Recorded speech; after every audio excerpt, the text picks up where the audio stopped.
మీ business ఏదైనా మీ ఊర్లో promotion చేయాలంటే అది సుమన్ టీవీతోనే సాధ్యం. ఇప్పుడే సంప్రదించండి. అసభ్యంగా అశ్లీలంగా అగౌరవం పరిచే పోస్టులతో టీడీపీలో మహిళలను అనివ్వండి, అలాగే అప్పటి ప్రతిపక్షంగా ఉన్న జనసేనలో మహిళలను అనివ్వండి, ఈ వైసీపీ సోషల్ మీడియా చాలా భయంకరంగా టార్గెట్ చేశారు. అందులో వన్ ఆఫ్ ద విక్టిమ్ నేను కూడా.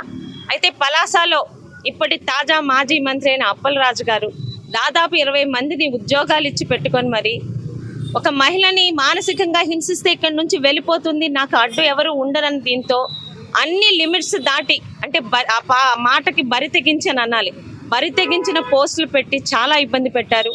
ఆ రోజు కనీసం 2 సంవత్సరాలు పట్టిందండి సోషల్ మీడియాలో ఉన్న పోస్టుల మీద ఎఫ్ఐఆర్ రిజిస్టర్ చేయించడానికి. 6 సార్లు ఎమ్మెల్యేగా ఉన్న నా తండ్రి పోలీస్ స్టేషన్కి ఇచ్చి కంప్లైంట్ ఇచ్చిన ఎఫ్ఐఆర్ రిజిస్టర్ చేయలేదు అప్పటి పోలీసు శాఖ.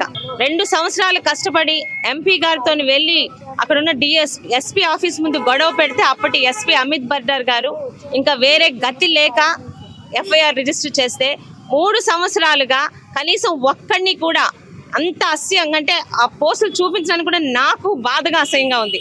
అలాంటి పోస్టులు పెట్టిన వాడిని ఎఫ్ఐఆర్ బుక్ అయినా కూడా ఒక్కడిని కూడా పోలీస్ స్టేషన్కి పిలిచి ఎందుకు అలా చేశారని అడిగిన పాపాన్ని పోలేదు ఆనాటి చేత కాని పోలీస్ వ్యవస్థ.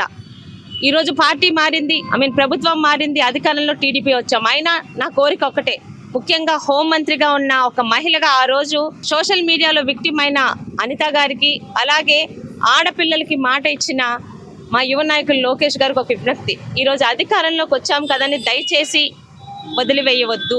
ఎందుకంటే టీడీపీ పార్టీ మళ్ళీ అధికారంలోకి వస్తుంది.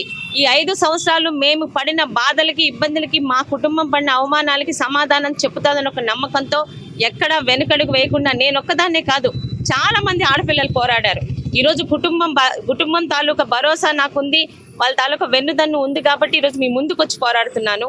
ఎటువంటి పోరాటానికి కుటుంబంలోని వాళ్ళ తాలూకా మద్దతు లేక ఇంట్లో కూర్చుని ఏడుస్తున్న ఆడపిల్లలు ఉన్నారు. వాళ్ళందరూ టీడీపీ పార్టీ గురించి ప్రాణం పెట్టి పనిచేశారు కాబట్టి ఈరోజు మన అధికారంలోకి వచ్చామని వాళ్ళెవరిని వదలకుండా వైసీపీ సోషల్ మీడియా ద్వారా మహిళలని చాలా అసభ్యంగా లిమిట్స్ దాటి మాట్లాడిన ప్రతి ఒక్కరికి కూడా చట్టంలో ఒక మార్పు తీసుకురావాలని కోరుకుంటున్నాం.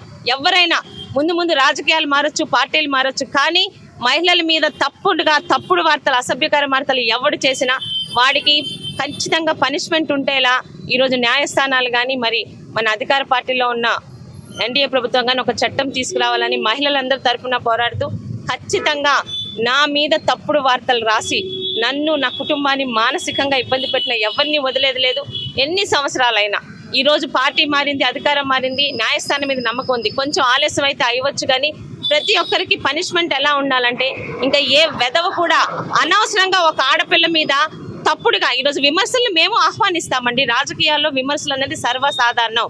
మేమేమైనా పని చేయలేదా, ఏదైనా తప్పు చెప్పామో విమర్శించండి, దాన్ని సరిదిద్దుకునే ఏదైనా చేస్తాం, లేదా దానికి మేము రిప్లై ఇస్తాం. అంతేగాని ఏమీ చేయలేక ఆడపిల్లలు ఏమి అనలేరు కదా అని ఇలాంటి నీచమైన సంస్కృతిని తీసుకొచ్చిన వైసీపీ వాళ్ళెవరిని కూడా వదలకుండా వాళ్ళందరూ చేసిన తప్పులకి తగినంత శిక్ష పడేలా చట్టం తీసుకొస్తారని, వాళ్ళందరూ కూడా శిక్షిస్తారని మీ అందరికీ కోరుకుంటున్నాను.